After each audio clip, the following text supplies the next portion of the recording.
Hi guys, hi!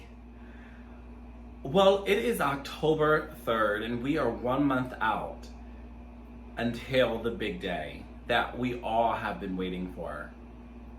It is time for a change. And I want to come to you guys because I believe that the change is in our hands.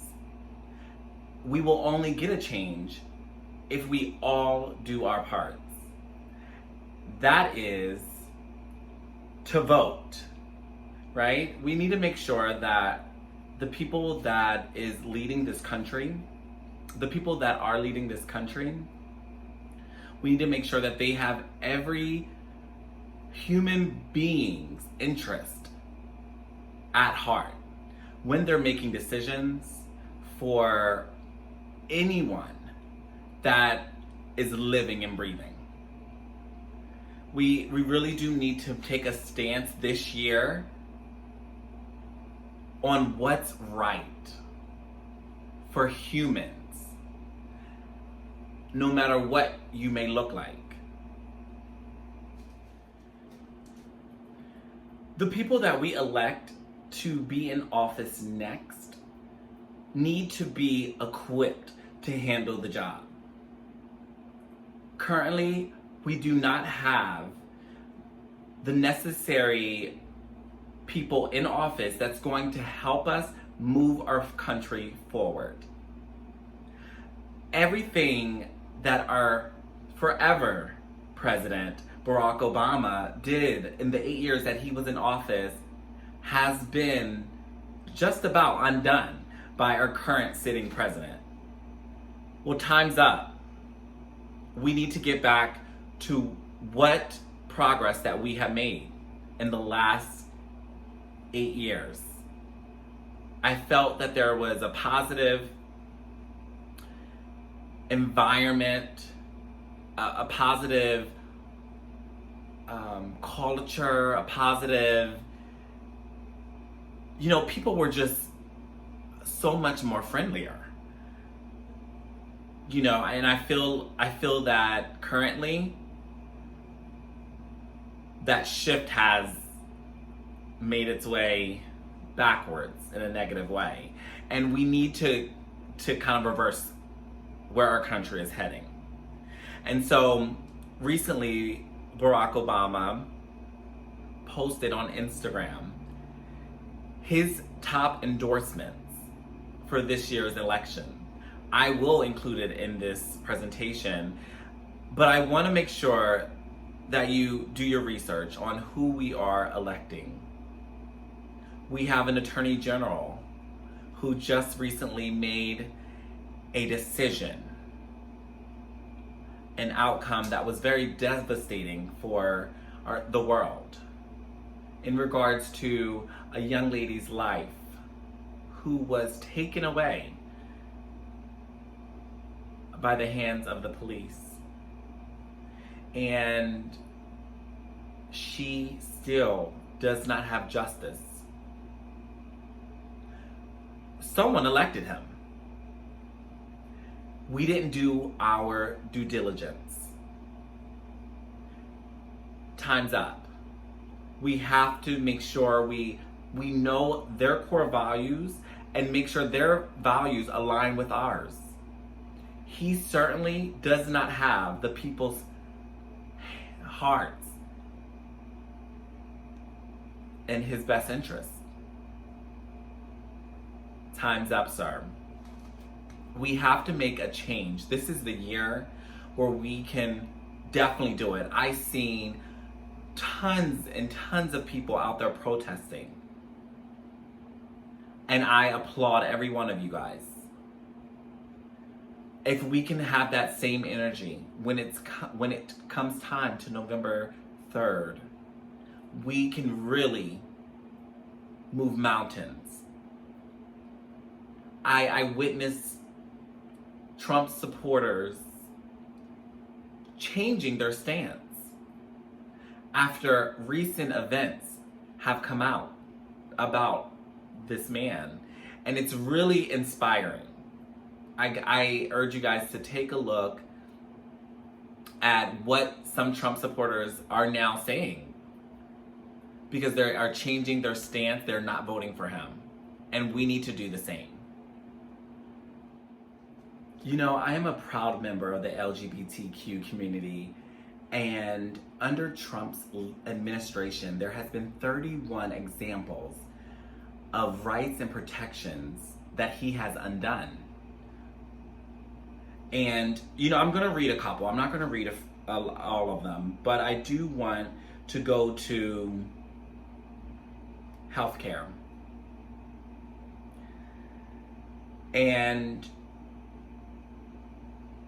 other countries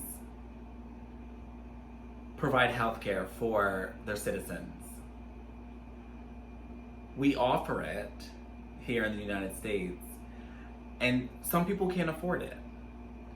But here's an example of what he has undone for us. The Department of Health and Human Services proposed a rule that would eliminate Obama-era regulations explicitly prohibiting discrimination on the basis of sex stereotyping notions of how those of a certain gender should look or act, and gender identity by federally funded health providers, programs, and insurers that must abide by Section 1557, the non-discrimination provision of the Affordable Care Act.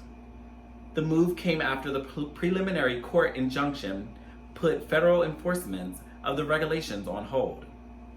In a press call explaining the proposal, the director of the HHS Office for Civil Rights, Roger Severino, said, "We're going back to the plain meaning of those terms, which is based on biological sex."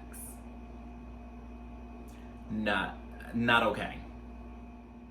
Here's another example. HHS announced a new proposed rule that would allow the agency to issue grants to organizations that deny services to LGBTQ members. Yeah. How about, let's go to public housing.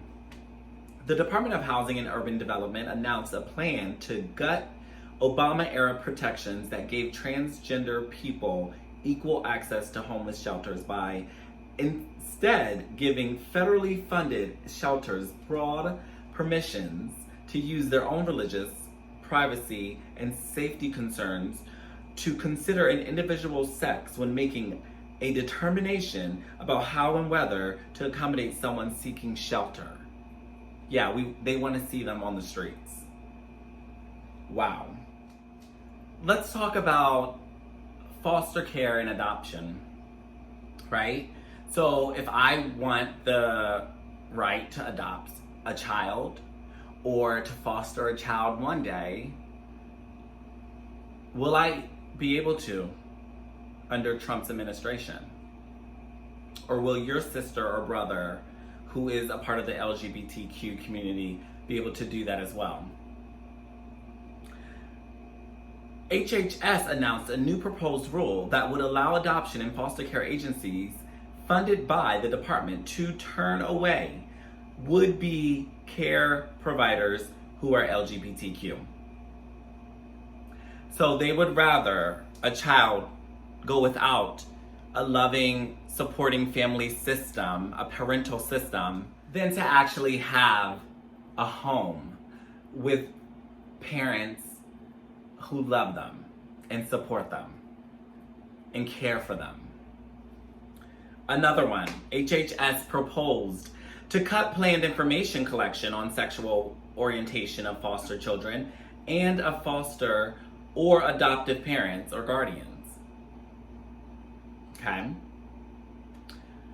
Let's talk about criminal justice. The new guidelines direct staff to instead use an inmate's biological sex to make initial housing and facilities assignments. That's not okay. If I identify as a trans woman, I cannot be put in a cell with men. No, Come on. There's so many. And you can go to projects.propublica.org to read up on everything that everything and more that I just discussed. I just want to go over one last one, and this one really hit home for me. The Trump administration released a statement opposing the passage of the Equality Act, which passed the House but has not taken up a vote by the Senate. The bill, which extends civil rights protections to L.G.B.T.Q people and prohibits discrimination on the basis of gender identity and sexual orientation, would need to be brought up for a vote by Senate Majority Leader Mitch McConnell. Well, good luck on that. We have to put people in office that care about human rights. Period. If you are an ally to the Black community, if you are an ally to the LGBTQ community, please make a decision to vote for human rights. Thank you.